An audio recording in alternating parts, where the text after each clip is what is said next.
সংযুক্ত আরব আমিরাতের দুবাইয়ে বাংলাদেশ কনসুলেট প্রাঙ্গণে বিপুল উৎসাহ ও উদ্দীপনার মধ্য দিয়ে উদযাপিত হল বাংলা নববর্ষ 1432। এবারের বর্ষবরণ অনুষ্ঠানে সাধারণ প্রবাসীদের স্বতঃস্ফূর্ত অংশগ্রহণ ছিল চোখে পড়ার মতো। নববর্ষের এই আনন্দঘন আয়োজনে দুবাইয়ের বিভিন্ন প্রান্ত থেকে প্রবাসী বাংলাদেশিরা ছুটে আসেন। কনসুলেট প্রাঙ্গণ মুখরিত হয়ে ওঠে নানা শ্রেণী পেশার মানুষের পদচারণায়। অনুষ্ঠানে কনসাল জেনারেল মোহাম্মদ রাশেদুজ্জামানের সভাপতিত্বে প্রধান অতিথি হিসেবে উপস্থিত ছিলেন রাষ্ট্রদূত তারেক আহমেদ। কনসুলেটের কর্মকর্তা কর্মচারীরা ঐতিহ্যবাহী পোশাকে সজ্জিত হয়ে আগত অতিথিদের উষ্ণ অভ্যর্থনা জানান। নারী, পুরুষ ও শিশুরা রঙিন পোশাকে এবং বাঙালি সংস্কৃতির বিভিন্ন উপাদানে নিজেদের সাজিয়ে তোলেন। স্থানীয় বাংলাদেশি শিল্পীরা পরিবেশন করেন মনোমুগ্ধকর গান, নাচ, কবিতা, আবৃত্তি, বাউল গান ও লোকনৃত্য। তাছাড়া পুঁথি পাঠ দর্শকদের বিশেষভাবে আকৃষ্ট করে। আলহামদুলিল্লাহ, ভালো। বছরের প্রথম একটা দিন আসে, সবার জন্য খুশির দিন। দেশে খুব ভালো দেখছি, কিন্তু এখন তো প্রবাসে এতটা আনন্দ পাই না। আমাদের গ্রামে পয়লা বৈশাখের অনুষ্ঠান হইতো আমার বাসার পাশেই। কোনদিন পয়লা বৈশাখের মেলায় গেছেন? হ্যাঁ, অবশ্যই গেছি। প্রবাসে আইসা তো বাবা মার সাথে থাকে না, দেশে তো বাবা মারে নিয়ে অবশ্য একটু এনজয় করতাম, মেলাতে ঘুরতে যেতাম। এখন তার ওই আনন্দটা নাই। পরিবারকে বলতে চাই সবাই ভালো থাকুক আর আমার জন্য দোয়া করুক, আমি যত অতি শীঘ্রই দেশে যেতে পারি। বাবা মাকে নিয়ে পহেলা বৈশাখ নেক্সট বছর যেন আমি আমার বাবা মার সাথে থাকতে পারি। আমরা সবাই ভালো আছি, আমাদের কোম্পানিও ভালো, আমরা কোনো কষ্টতে আছি না। আমাদের বরাবর স্যালারি দেয়, ডিউটিও ভালো করতেছি। আর আপনারা আমাদের আরো অনুষ্ঠানের জন্য নিয়ে আসছেন, আমরা অনেক হ্যাপি আছি, অনেক খুশি আছি। কত বছর ধরে কাজ করতেছেন? 12 বছর। কোথায় কি কাজ করেন? স্কুলে প্রথম করছি, অফিসে, ক্লিনিকে, লাস্টে এখন স্কুলে। আমার 2 ছেলে আছে, আমার হাজবেন্ড নাই, আমার আব্বা আম্মা ও নাই, ওরাও মারা গেছে। 2 ছেলে, এখন আমার বোনের আছে 3 জন, বাস এই বলতে আমাদের অনেক আনন্দ লাগতেছে, অনেক আনন্দ লাগতেছে। আমাদের ডিউটিতে নিয়ে আসছে, আমরা কিছু মনে করি নাই, অনেক হেভি, অনেক হেভি।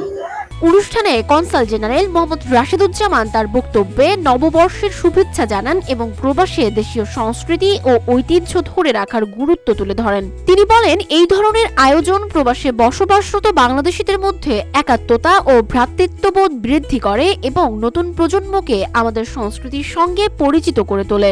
বাংলা নববর্ষ 1432 উপলক্ষে সংযুক্ত আরব আমিরাতে বসবাসরত সকল প্রবাসীদেরকে নববর্ষের শুভেচ্ছা এবং অভিনন্দন জানাচ্ছি। আপনারা জানেন আমরা বাংলাদেশ থেকে অনেক দূরে আছি এবং এই দেশ থেকে 1000 মাইল দূরে থেকেও দেশের সংস্কৃতিটাকে এই প্রবাসীদের কাছে তুলে ধরা, বিশেষত আমাদের যে নতুন প্রজন্ম, সেই নতুন প্রজন্মকে এই সংস্কৃতির সাথে পরিচয় করে দেওয়া আমাদের অন্যতম একটা লক্ষ্য ছিল আজকের যে অনুষ্ঠানটা আপনারা উপভোগ করলেন। পাশাপাশি একটি বিশেষ দিক নিয়ে আমরা আজকে কাজ করেছি, যে এখানে যে প্রবাসী কর্মীরা আছে, আমরা চেয়েছি যে আজকের এই সাংস্কৃতিক অনুষ্ঠানটা আমরা এই প্রবাসী কর্মীদের সাথে এবং নববর্ষের বর্ষবরণের যে বিশেষ মুহূর্তটা আমরা তাদের সাথে একসাথে উদযাপন করব। এবং আপনারা দেখেছেন যে আজকে আমাদের আহ্বানে সাড়া দিয়ে বাংলাদেশ কমিউনিটির সিনিয়র নেতৃবৃন্দ এবং বিশিষ্ট ব্যক্তিবর্গের পাশাপাশি বিপুল সংখ্যক প্রবাসী কর্মী ভাই ও বোনেরা আজকের অনুষ্ঠানে এসছেন। তারা এই অনুষ্ঠানে সক্রিয়ভাবে অংশগ্রহণ করেছে এবং আমাদের প্রোগ্রামটার আসলে একটা বড় অংশই কিন্তু আমরা প্রবাসী কর্মী ভাই ও বোনেরা পারফর্ম করেছেন এবং আপনারা দেখেন যে তারা অত্যন্ত উপভোগ করেছেন। এবং আমি মনে করি এটাই আসলে আজকের এই অনুষ্ঠানের সার্থকতা।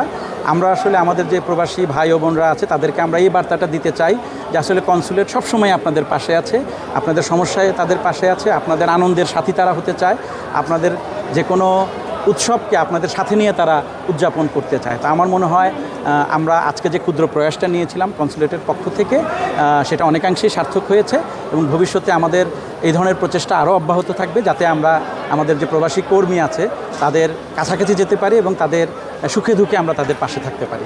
আপনাদের সকলকে ধন্যবাদ।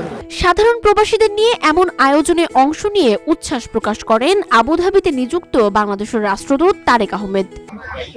দুবাইস্থ কনসুলেট জেনারেলের উদ্যোগে আয়োজিত আমাদের প্রবাসী কর্মীদেরকে নিয়ে যে অনুষ্ঠান আয়োজন করা হয়েছে, 1 ঘন্টারও বেশি সময় ধরে আমি এই অনুষ্ঠানটা উপভোগ করলাম। আমার কাছে যেটা মনে হয়েছে যে আমি একটি বাংলাদেশ, একটি ক্ষুদ্র খণ্ড বাংলাদেশের মধ্যে বসবাস করছি। আমাদের এই সংস্কৃতি, আমাদের এই ভাইরা হাড়ভাঙ্গা খাটুনির পরও যে আমাদের সংস্কৃতিটাকে তারা ধরে রেখেছে, এই জন্য আমি তাদেরকে আমার অন্তরের অন্তঃস্থল থেকে কৃতজ্ঞতা জানাই।